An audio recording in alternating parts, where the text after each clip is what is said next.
Hello, everybody, and thank you so much for joining me again today for another episode of Interviews. And today I am delighted to be chatting with Loretta Ferrucci again. She is one of the entrepreneurs that I interviewed right at the start of this series. And I'm very excited to be interviewing those entrepreneurs again now, 2 years later, so that we can see how things have changed, how their plans worked out, whether the things they were talking about worked out or not, and how their businesses have changed in the last 2 years.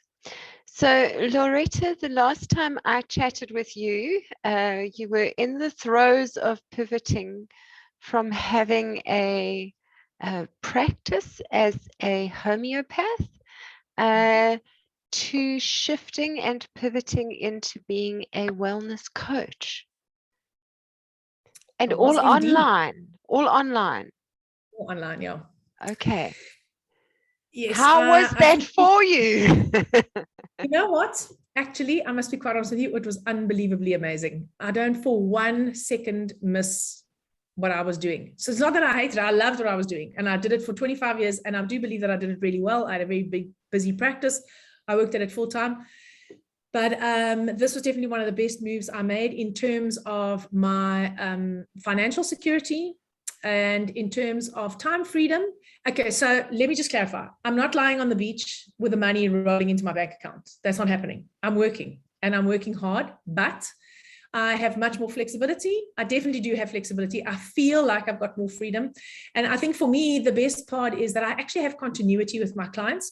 So one of the drawbacks of practice, and this was not practice, it was the way I did it, was that, you generally see a patient and then you make them come back 3 or 4 weeks later. And then, you recommend that they come back, but you can't say, you know what, you have to come and see me every week for the next 12 weeks so that we can sort this out. That's not really how it works. It's very sort of much led by the patient. So I would see a patient, I'd see them 2 or 3 times, they'd get better, hopefully, many of them, some of them maybe not, but they would get better. And because they were better enough, they then didn't come back to really address the cause behind the cause, which is really what I'm interested in.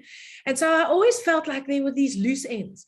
And then when I was in practice, I started doing one-to-many coaching programs, training programs, I suppose, for primarily my patients, so that I could work with them that way. But there wasn't always continuity that way. And so the way I work now is I sign my one-to-one clients up for 12 weeks. I say to them, it's 12 weeks or nothing, I'm afraid. Once they've been through the 12 weeks, then obviously if a month or 2 down the line, they have a problem, they just need a single session because now they've got all the tools. They've got it all in their toolbox. So sometimes they send me a message and I go, have you tried a la la la la? I don't know. And they generally say no. And I go, well, do that for 2 days. And if it doesn't work, let's have a session. But that continuity that I have with them over 3 months allows me to, not me, but them to actually get a result. And that ultimately leads to their empowerment because they come back a lot less. And when they do come back, they don't come back because they're back where they started or because they're a whole lot worse off, which is what I used to see in my practice very often, so the patient would recover, they'd be really good. And then a year later, they'd come back and they say, oh, well, I stopped eating the food that you said I must eat, or I stopped taking the medicine, or, all my symptoms have come back. And yes, I should have come to see you 3 months ago, but I've left it that long, or whatever. All right. I don't see that. I don't see that with these clients. So they get to a place of empowerment and then they get to an obstacle that's just too big for them to clear on their own. And then they need 1 session, sometimes 2 sessions. If it's something really big, maybe 3 or 4 sessions, but then it's done because then they can move on again. And ultimately, I think that's the part that's really, really satisfying for me. Mm-hmm. It sounds as though you've really figured out where your sweet spot is.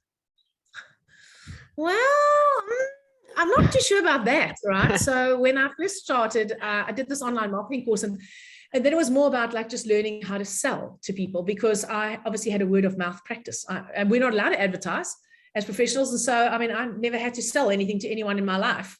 So that was quite daunting. And so, of course, I would, and I did, what's the word? I went for the low hanging fruit, like people who knew me, already knew, liked, and trusted me. It's obviously easy to do business with those people. So my first couple of clients, I had 1 or 2 that didn't know me at all, that got to know me on social media. But my first few clients were people that knew me. So one had a sort of a disordered eating pattern, which that's like in the health game, I can do that. And, the other one had, actually, one of them was trying to get out of a relationship.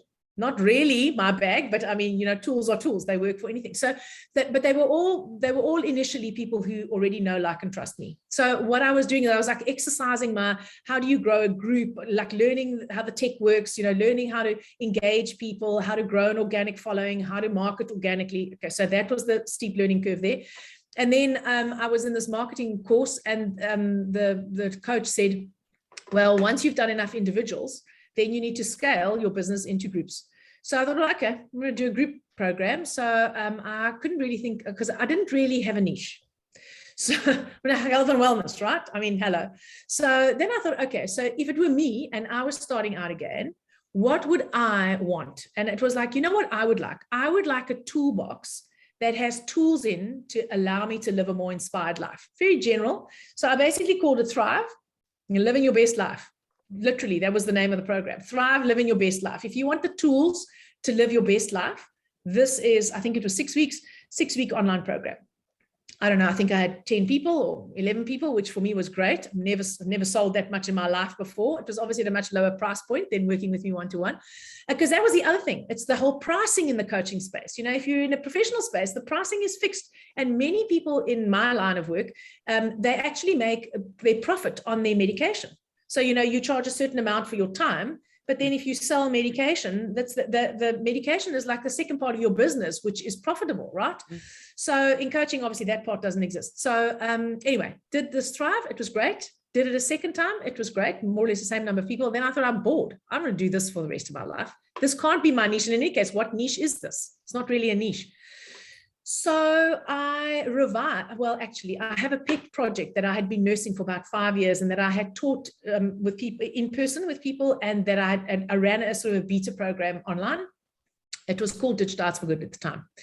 And I thought that the reason why I was doing it is because I have had a history of, yo-yo weight gain and loss. I've always been very healthy. I have a high value on health. However, I've never quite been able to get a handle on this whole weight thing, which I thought was, the thing that was going to potentially make me sick and kill me. And consequently know a lot about nutrition. So if there's a diet, I know about it, probably have tried it, probably lost weight on it, and then got fat on it again. Fell off the wagon and then gained the weight back. And so I was really, because it was my issue, it was like, what? I need to find a way that we don't ever have to go on a diet again, because clearly that doesn't work. You give your power away to some sort of system or process, and then when you can't do the process anymore, then you just fall off the wagon, and then you hate yourself, and your self-esteem gets eroded. And fewer than 1% of people who lose a significant amount of weight on a weight loss diet keep it off for more than 2 years. Wow. So if there are 100 of us in the room and we all lose 10 kilograms, only one of us is going to keep it off for 2 years or longer, right? So what's the point? Why do people torture themselves? There is no point. There is no point. So anyway, my program was called Whole Body Reset, and it's essentially about intuitive eating. But so intuitive eating is amazing. Eat only when you are physically hungry. Eat whatever you want to that will nourish you. Stop when you're full. Eat slowly and be mindful. Okay, amazing. Except that it's bloody hard to do, because there are obstacles to doing that. So I think that I've worked out what the obstacles are to being able to apply those. And so I thought, okay, that's what I'm going to do. And then I went on a therapeutic fast I put myself on a therapeutic fast. And I've very much, my mindset around it was nothing to do with starving. It had nothing to do with losing weight. It literally was about switching from external nutrition. In other words, taking away all my external stimuli, including food, and going inside and trusting that my internal nutrition can take care of me for 3 or 5 days when I'm on a liquid diet. So I was very systematic about it. I based it on a method that has been tried and tested and has worked for years. And it has sort of lead-in days, it has the liquid days, and then it has the bridging days, and then it has like the come-out days. The whole process is about 10 days. I did this towards the end of 2020 into 2021. I actually got COVID just at the end of it. Wow. I was so gutted. I was on the second introduction day of like real food. And the first day, the food, when you go on a fast, your taste buds become extremely sensitive. Everything tastes unbelievable. And I sat down to have lunch on the second bridging day. And on the second bite, I realized I can't taste anything. And my husband had COVID. My husband had been diagnosed, right? PCR test and all the rest. And I had not been feeling great, but I wasn't sure if it was the fast or, and then I realized I've got COVID. I was so upset, started crying because I couldn't taste the food. I was so devastated, okay, because I really like food. I couldn't taste the food. But having said that, it was the Delta variant. I was maybe sick. I can't even call it sick for 2 or 3 days. My worst symptoms were the brain fog and the muscle fatigue. And it probably took me about a week to recover. It took me about 3 weeks for my sense of smell and taste to come back. But I didn't have a fever. I wasn't deathly ill. And I had absolutely none of those secondary symptoms. Like, people say they don't recover from nothing. I recovered 100%. And I do believe that is because I actually was already fasting when it happened, to tell you the truth. Okay. I had it more mildly than almost anyone. So anyway, that was just a little segue, sorry. So I decided this is a really good way to truly get people in touch with, once we've done all the mind work, that happens in the whole, and the emotional work that happens in whole body reset. If I actually put a therapeutic fast in here, it would clear out the rest of the clutter, and people would be detoxified and they would lose their excess water weight. It's not about, you can't metabolize that much fat in a week. That would be great. And so that's how the current guys of Whole Body Reset was born. And when I taught that program at the end, I was like, okay, dudes, this is it. But that's not all. I thought what I was doing was I was helping people to still get their ideal body, whatever that was, whatever that looks like for them, without having to diet. And what I realized about 2 weeks ago, when I was once again working on what is it that I do, who do I serve, how do I do it, and what is the outcome? I was like, actually what I do is my niche is people who are sick and tired of hating their bodies and are ready to create body love. And that by body love, I just mean like whole being love for themselves, health and freedom, without ever having to go on a restrictive diet again. Those are the people that I serve. So 2 years, it took me 2 years to get to that statement. So I suppose the takeout from that is you can still actually run a relatively successful coaching business if you're not 100% sure what your niche is or your avatar, because if you're just consistently working at it, it will come. That certainly has been my experience. Wow, that's such an inspiring story for anybody who's pivoting or starting out. Thank you so much. I think a lot of people who are in that kind of transition phase feel they have to have all the answers. Absolutely. Before they can make a single sale. Absolutely. And I'll be quite honest with you. When I closed my practice at the end of 2019, and I was still working from the building. And then I got a tenant that was moving in at the end of March. And so I moved out. By the middle of March, I moved out. And the following week was when the lockdown was declared in South Africa. So, wow. And I was like, okay, what am I going to do now? And then someone that I'd been following for a while decided that because it was like lockdown worldwide, she was going to run this special program that was really at a very, very reasonable price point where she would go live every single day. So like every day there was someone holding our hands through this coaching process. And of course, one of the first things is you got to define your avatar. Really? It's even if I thought it would be sick people, it's like, well, sick people with what? Like you have to pick something. I'm like, well, actually, I'm a generalist. Never been so specific. I've never been like so honed in on what it is. And not that particular coach, but everything that I ever studied on internet marketing was like, if you're not clear on your avatar and you're not clear on your offer, you're basically dead in the water. That's not true. Because if you actually nurture your following, they're going to know, like, and trust you, even if they're not 100% sure what you do. Generally, when they're in trouble and they're looking for a coach, you are going to be their coach of choice. That's certainly been my experience. So it doesn't matter if you're not 100% clear on your avatar, and it doesn't matter if you're not 100% clear on your niche, and it doesn't matter if you're not even 100% clear on what you do. If you put out enough good quality content, I like making content. So, I'm lucky that way. But if you put out enough good quality content, people get to know, like, and trust you. And when they're in trouble, they are probably going to reach out to the person. They're definitely going to reach out to the person they know, like, and trust, rather than someone that they don't know at all. And that person would be you. And that's how I've managed to sustain my business without knowing exactly I had an idea, but without knowing exactly what my avatar looks like and what she shops. And I mean, I don't know that stuff. So don't let that pull you off your path. It's not necessary. I'm living proof of that.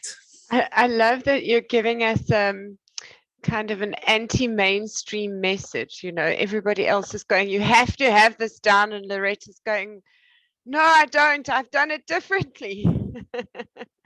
Yeah, well, I suppose I always used to think that I was extremely conventional because I was like a really good girl, so like I was like I literally was the head girl. Okay.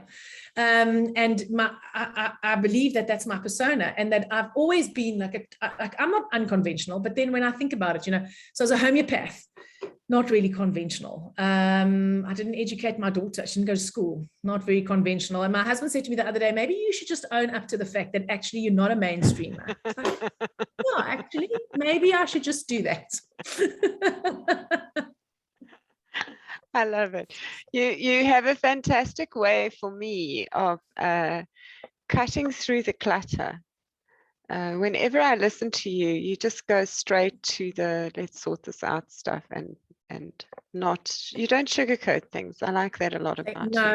No. I don't have. I'm not particularly diplomatic, I'll have to say. Sometimes, and I mean, I have practiced at being somewhat more diplomatic, because I know that sometimes it can come out a little bit hectic. But yes. Sometimes I have a patient. I'll tell you a quick story. So this lady was a patient of mine for a long time, much older than me, and we used to go to yoga together, and we've become friends, right? And I really love her, and she's a great patient of mine. And she'd already been my patient for years, and she came to see me one day, and now I forget what exactly I said. And she said to me, I'll never forget the day that you said, I think I must have said something like this: shit happens. Sometimes we just have to suck it up and move on. And I was like, did I say that to you? And she was, yeah, you said that to me. And I have to tell you, it totally, like, it got me on. I realized, she's right. Shit happens. I can either whine about it, or I can do something about it. But I was horrified. I was like, I'm sure that I'm never that undiplomatic. But apparently, it would appear that I am. But, one of the things that I've always found problematic and this is in the complementary medicine industry, because, it can get very fluffy, eh? And I'm all for let's stand around the campfire and share and sing Kumbaya together. But you know what? Life is not about rainbows and lollipops and unicorns. It can be, but it's not all that. And very often we bypass the reality. And so we stick a Band-Aid over it, and we go, yes, well, no, we've sorted that out. And then it comes and it just bites us in the butt again a year later or 6 months later. And I'm a big fan of reality. Or certainly my reality, because I don't think that, and actually now that I say that, as I say those words, I started, I learned a coaching modality called the creative orientation. And in the creative orientation, they say you need two things. You need reality. You need to know exactly what is true for you. And then you need to know what you'd love. But if you don't know what is true for you, in other words, if you don't know what your limiting beliefs are, if you don't know how your mind lies, if you don't know what your body's actually trying to tell you, you actually you can't even find what you'd love. So you keep on recreating the same thing over and over. So yeah, I mean, as I say, I try and be a little bit more heartfeltly empathetic and maybe a little bit more diplomatic, but I don't know if I'll pull that off. The no fluff thing is really, it works for me, like let's just take the fluff out of it. Yes. So Loretta, do you have any advice for entrepreneurs who are watching, who are afraid to pursue their heartfelt goals?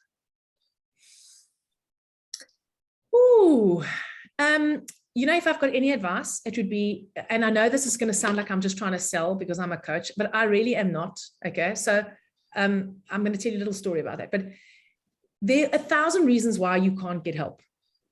And the most common one is that you don't have the money, that you can't afford it. Okay, so here comes a little bit of truth. We always have money for what we truly value. Yes. Always. Okay. And if we don't have it, we can find it. So we can always find a way. So if, for example, someone kidnapped your child and said they needed R1,000,000, I can tell you now that you would find a way to get the R1,000,000. Now, please, I don't want to equate hiring a coach with it's as important as like paying the kidnapped child's ransom. It's just that, we remember dramatic examples, and I am half Italian, so I like a bit of drama. So you may think you can't afford to get help. I would have to say to you, you can't afford not to. And the reason why you can't afford not to is because when you invest in yourself,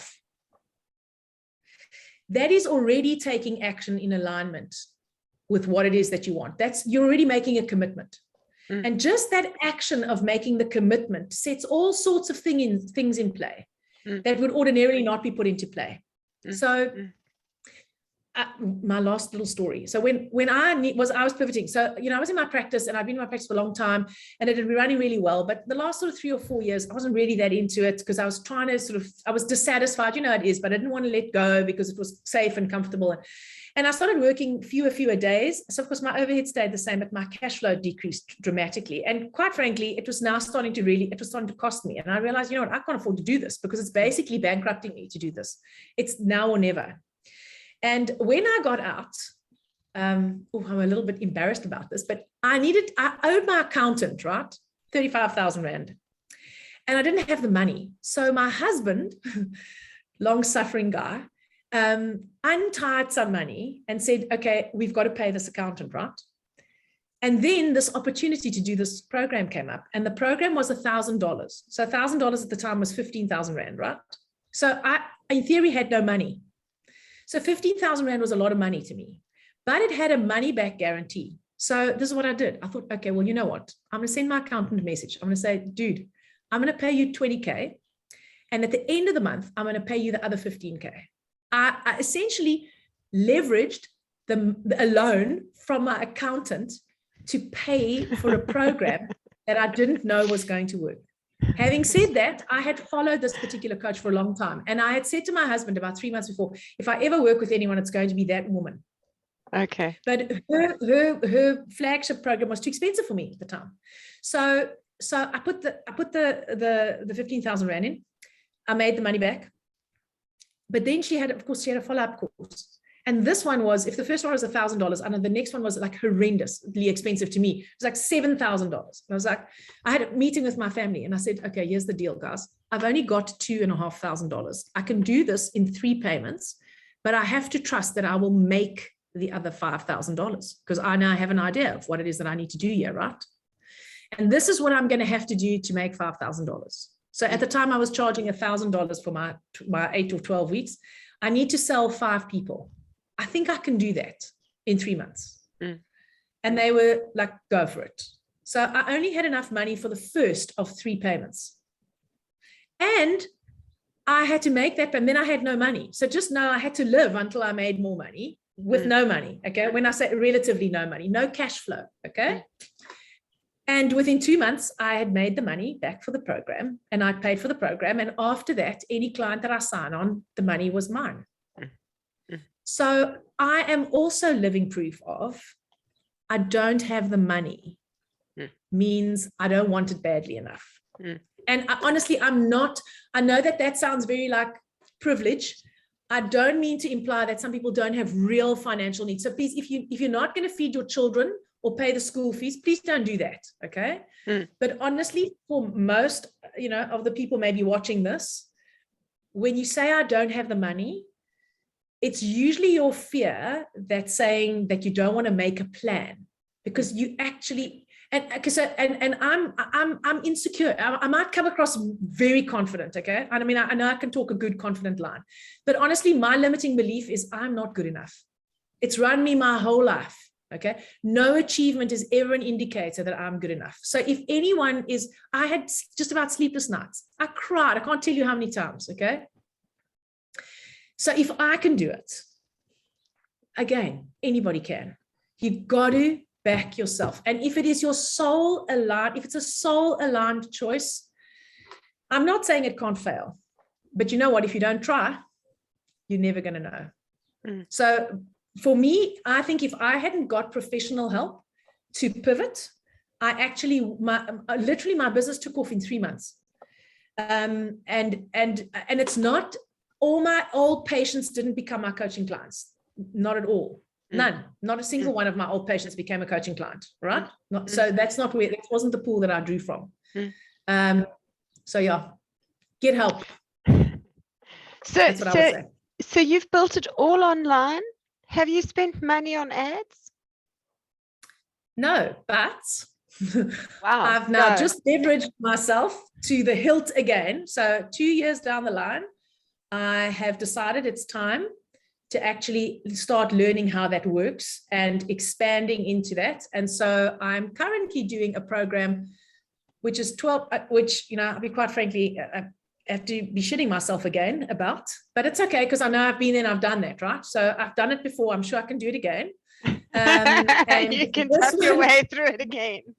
Yeah, you know what? This one is a combination of, as an organic marketing component, so that I can up my marketing and my copywriting game, and then it has a paid traffic, and it's about creating self-liquidating funnels. So in other words, creating a funnel that allows you to actually cover your ad spend, so that you don't spend extra money on ads, because that seems to be the only way to really scale like big, I think, if that's what you're after. So I don't know, you'll have to interview me again in 6 months time, and then I can tell you whether that was a bust or not.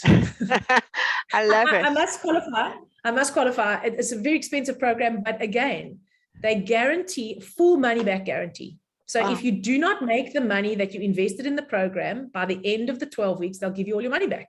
Wow. Now I'm like, well, I guess it's a no-brainer. So all I have to do is borrow enough money, hedge it for 3 months, and the worst that can happen is I'll pay my money back. So those exist.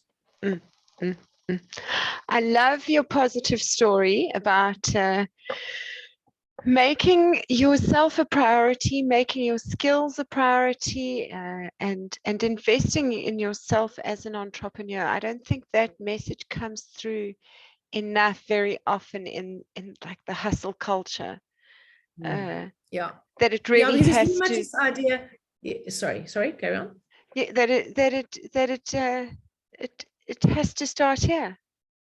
Absolutely. I think in the hustle culture, it's also, you can do it all on your own. So I am a solopreneur. Honestly, I really just need an admin person now. Okay. I have to just make my money back out of this course first.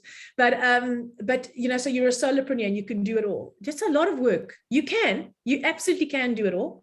It's a lot of work, right? And I was listening to a podcast the other day by someone that I also rate, and he was saying, I might be getting the statistic wrong, but out of every 10 people that start an online business, something like only 3 of them succeed. And it's not because they're bad coaches. It's not because they have a bad product. It's not even because they don't know their avatar. It's because they get burnt out. So some people, their business is not successful because they don't work hard enough at it or smart enough or whatever. But even if you work hard and you are smart and you are good and you're successful, successful as in you make enough money to sustain yourself, at some point you potentially can't sustain the effort that it requires. So I'm a huge proponent of like, go it alone. I can just read a book and then I'll just apply it and do it myself. Honestly, for me, if I tried that, it may have worked. It may well have worked, but as it is, I almost burnt myself out, and I had help. So get the help. Is what I reckon. Yay! I'm so pleased you are drumming that message home for everybody watching today, Loretta. It's so valuable. I'm so thankful that you've shared that with everybody. All right. My pleasure. I see we're getting on for time. So if there is anybody who is watching who would like to contact you, where can they find you, and what programs are you busy promoting right now? So they can find me on Facebook at Loretta Ferrucci. That's my private page. And they can find me on Instagram at Loretta_Ferrucci. They can email me at lorettaferrucci.co.za. It's a bit of a mouthful. And programs in the pipeline. I've just written a book actually on my program, The Whole Body Reset. So I'm going to use that book as to pre-qualify my clients into my group and my individual coaching clients. The next Whole Body Reset program, which is a 6-week online program, will kick off at the beginning of June. And I'm actually in the process of putting together a mini training that I'll probably float towards the 3rd week of April, I would imagine, which is going to be what I think is not the most valuable part of Whole Body Reset, but like fundamental to, if you read the book and you do this little mini program, it's going to accelerate your progress and your ability to actually implement what's in the book much more effectively, or prepare you to join Whole Body Reset with some of that foundation already in place. So that's my, okay. I've got like a 3 or 4 month plan. I must be quite honest with you. Sorry, but I never plan. I can't really plan more than that in advance. I'm not good with that. It's not my. It all sounds very, very exciting. I think that anybody who's watching should seriously think about it, because over recent years, I've begun to take more mindful care of this. And I can definitely see the benefits for long-term sustainability. And I think maybe you and I should have another chat somewhere along the line, Loretta, about burnout. I think would also be a great topic for the groups. Yeah, good. And I've been there a few times myself, so I'm an expert on burnout. I'm an expert on how balls to the wall is going to eventually burn you out if you don't take care of yourself. The only reason why I'm actually in fairly good shape is because I never have like the complete all fall down burnout. And I think that's because I've had a high value on health, and I've been working in the health industry, and I've been looking after my health very actively since I was in my mid-20s. Okay. So, you know, it builds your resilience basically. So it doesn't mean that bad things don't happen. It also doesn't mean that you don't do stupid things and hit a wall. It just means that if you do hit a wall, your bounce back is better. So yes, I'd love to talk about burnout. Oh, awesome. Awesome. Thank you so much for helping all the entrepreneurs out there to bounce back better. Thank you. Thank you so much for having me. It's really been great. And I look forward to our next chat to hear the outcome of all this learning that you're doing now and whether it worked. Yeah, well, you contact me, I'll tell you, and I'll tell you the truth. It's going to go one way or another. I know that it's going to go really well. So let's see what I can tell you in 6 months' time. All right. Have a fantastic day, Loretta. Thanks so much. Thanks, Melanie. Bye. Bye.